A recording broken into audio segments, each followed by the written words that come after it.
If you have ever had an ingrown toenail, you know that the pain is no joke. It's wild how much something so small can hurt.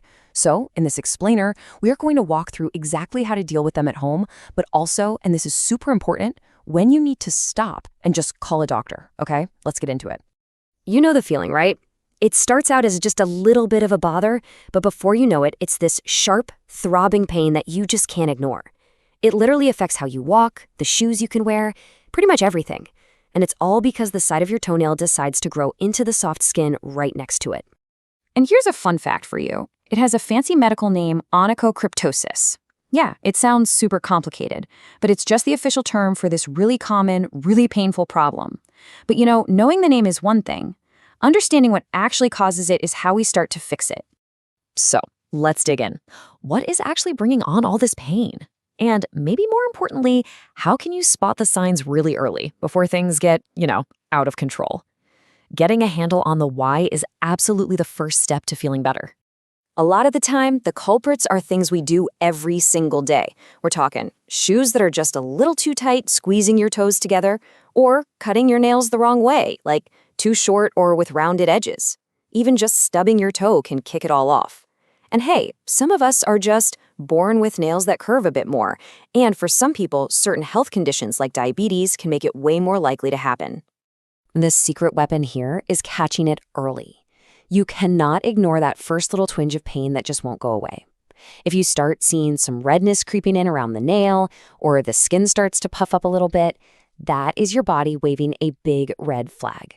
Seriously, acting on these signs right away can be the difference between a small annoyance and a really big problem. Okay, I need you to pause with me for a second. Put down whatever you're doing, because this next part is, without a doubt, the most important message in this entire explainer. Home remedies are awesome, but they have their limits, and you absolutely have to know when to wave the white flag. And this is totally non-negotiable.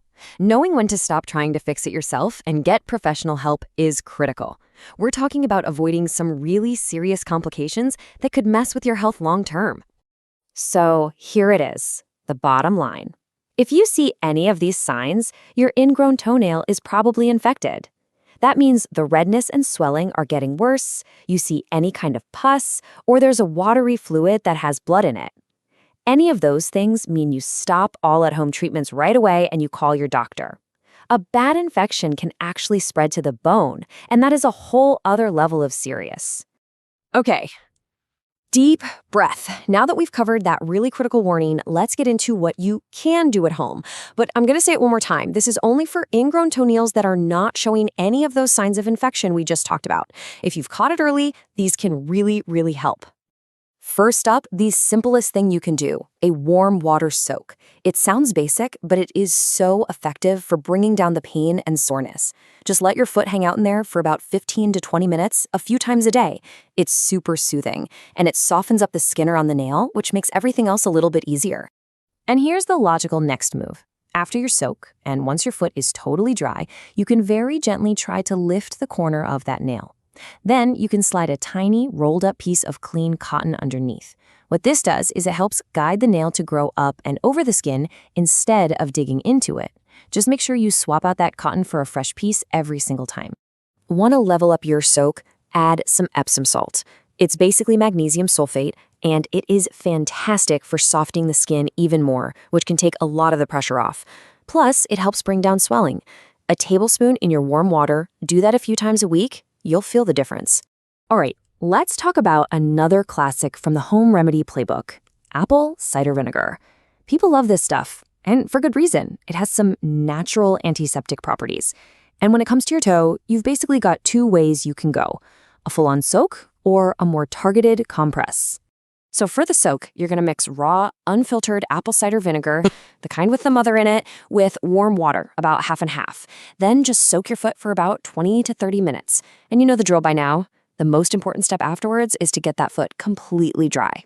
Now, if you'd rather just target the specific spot, the compress is your best bet. Just soak a cotton ball in that same raw ACV, put it right on the sore area, and then cover it up with a bandage. You can leave that on for a couple of hours and just let it do its thing. And our final at-home trick is hydrogen peroxide. It's a mild antiseptic, right? So its main job here is to help keep the area clean and reduce the chance of an infection starting. You can just mix about half a cup of it into your warm water foot bath and soak for about 20 minutes, maybe once or twice a day. So fixing an ingrown toenail when it happens is great. But you know what's even better? Never having to deal with one again. The real win is prevention. So let's talk about some simple habits that can keep your feet happy for the long haul. Think of this as your new game plan. Number 1, give your toes some breathing room. Shoes with a wider toe box can change your life. And this one is huge. Learn how to trim your nails correctly. You want to cut them straight across. Don't try to round the corners or taper them, because that's what encourages the nail to start digging down into your skin. So after all that, I want to leave you with a little challenge. Looking at that list, what is just one simple thing, one easy habit that you can start today to have healthier feet tomorrow? Thanks for hanging out with me for this explainer.